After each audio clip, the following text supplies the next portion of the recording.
Por exemplo, nesse dado de 245 em 2024, computa até um cara que caiu da escada quando ele foi desembarcar do avião.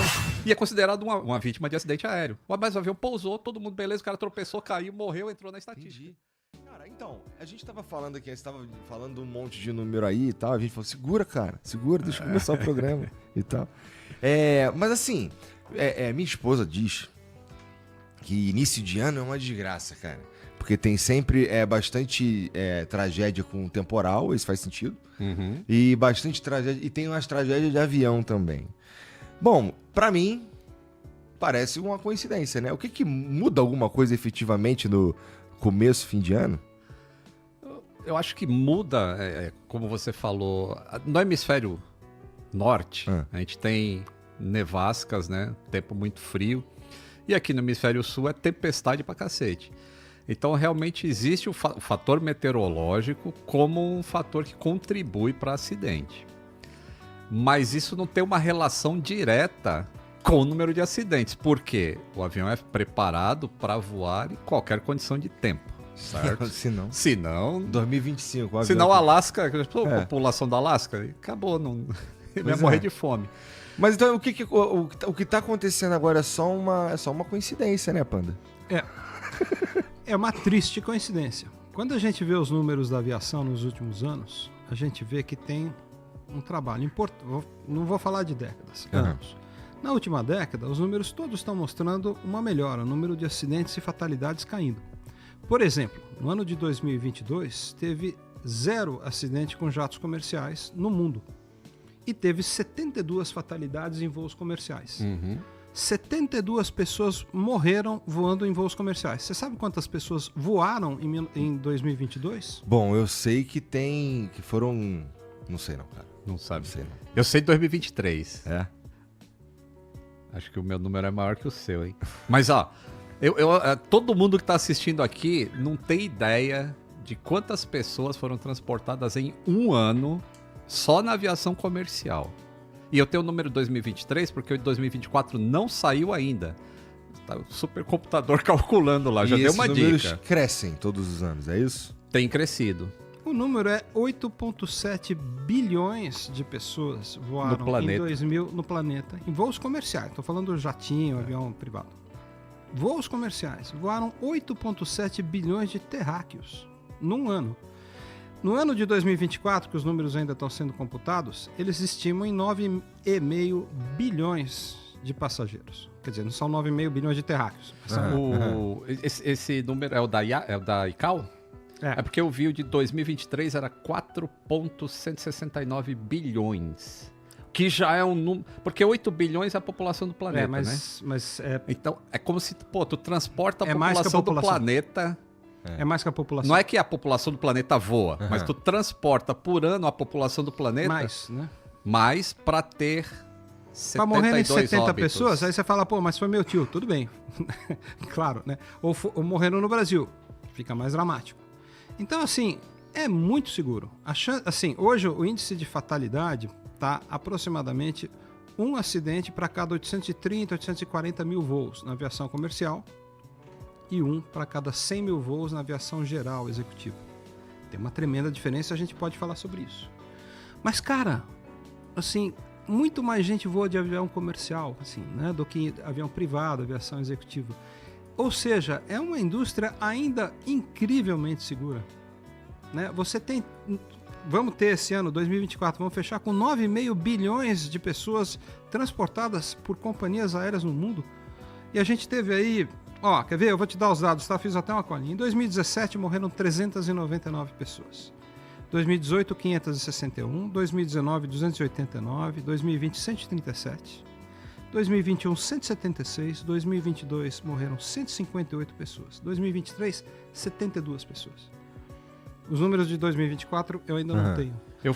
Eu tirei os números... 24? Em 24, eu excluí o acidente do Azerbaijão, porque aquilo não foi acidente, foi lançar o míssil no avião e aí não tem o que fazer. Você não considera... Tipo, tu tá dirigindo teu carro e vem um balaço na tua cabeça. É um acidente automotivo ou é um assassinato?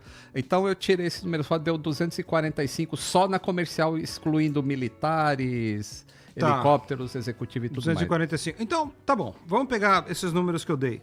O ano que mais teve na última década foi 561. Os outros estão todos abaixo de 200. Então, cara, assim, você tem 9,5 ou 8, vai. Nessa época eram 7,5, 8 bilhões de pessoas voando para morrer 200. Cara...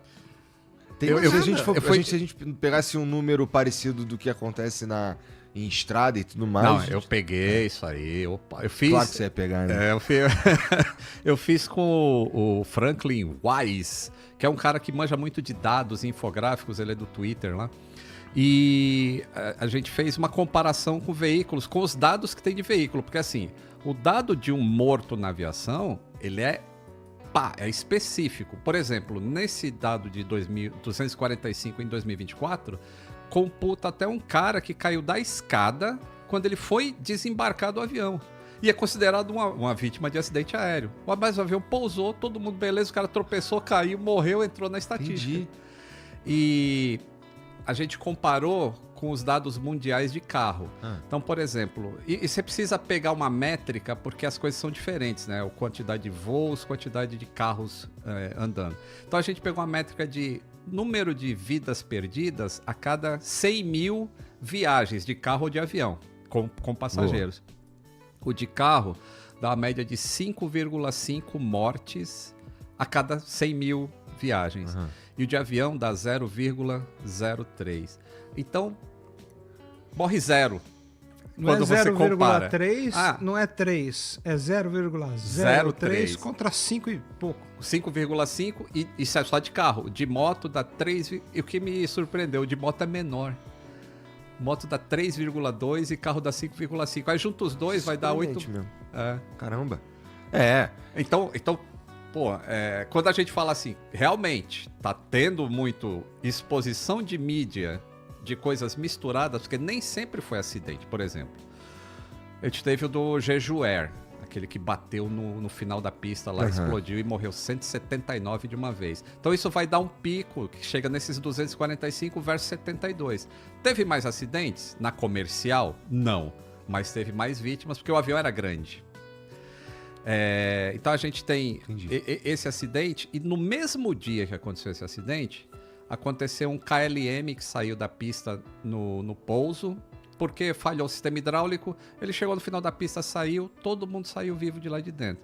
E teve no mesmo dia, um avião, um Dash 8, né, não lembro que empresa, lá em Halifax, no Canadá, que quebrou o trem no pouso, aí arrastou asa, fogo, cara, Instagram, ganhar os likes aqui, né, no fogão saindo. E aí veio tudo misturado assim, foram 2 incidentes graves, sem vítimas. Então isso não é um acidente, é um incidente grave. E teve um acidente de verdade. Mas quando você vê tudo chegando ao mesmo tempo, aí tu, o que tá acontecendo com a aviação? E aí, para piorar, acontece no Brasil 2, um na véspera do Natal e um na véspera do Ano Novo. Gramado e Ubatuba. Esses acidentes não tem qualquer relação com o avião que leva passageiro. São voos particulares, são voos... Entendeu? Entendi. É um outro tipo de aviação. É um outro tipo de aviação que, por exemplo, provavelmente a tua esposa, se ela tem medo, ela não vai pegar um avião pequeno para entrar assim. Mas ela compraria um da Gol, da Azul e da Latam, por exemplo, entendeu? Então a gente separa essas coisas na hora de fazer uma estatística dessa. Porque se você botar a aviação geral ali, o número muda completamente, né? No painel Cipaer, ele tem assim, quando você pega os últimos 10 anos e faz uma média de acidente, excluindo a aviação comercial, dá uma média de um acidente a cada 3 dias em 10 anos. Nossa! Na aviação de pequeno porte. Então, são diferentes e não podem ser tratados de maneira igual. Mas isso é o quê? Isso geralmente esses acidentes são vacilação humana? Aí... É difícil dizer? A estatística mostra que pelo menos 90% dos acidentes, o componente humano, ele é preponderante sobre falhas técnicas. Porque uma falha técnica, ela tem capacidade de ser trabalhada para que o acidente não aconteça. Mas dependendo de como... Vou dar o exemplo do Air France. O Air France foi uma falha. Começou como um problema, começou como uma decisão errada, de análise de radar. Aí essa decisão errada levou ao avião entrar em uma condição que ele perdeu os instrumentos de navegação. E quando passou para o humano para resolver, aí desencadeou todo o processo que levou a um acidente. Então o componente humano ele foi maior nesse acidente porque com os tubos de pitot entupidos o avião ainda era voável. Essa é a análise dos investigadores. Mas no fundo isso vai ser sempre uma questão retórica, né? Porque assim, o que não é componente humano num avião? É verdade. Né? É diferente de você subir nas costas de uma águia e ser derrubado. Falar, tem componente humano. A águia é um elemento da natureza. O avião foi desenhado, construído, mantido. Tudo por humano, né? Por humano. Então, em algum momento na cadeia, algum humano falhou. Seja na construção, na manutenção, na operação. O que você está dizendo é que se todos os cuidados forem tomados, o avião não dá pau voando. O avião dá pau porque tudo que foi feito pelo homem vai dar pau eventualmente. É uma condição de qualquer máquina.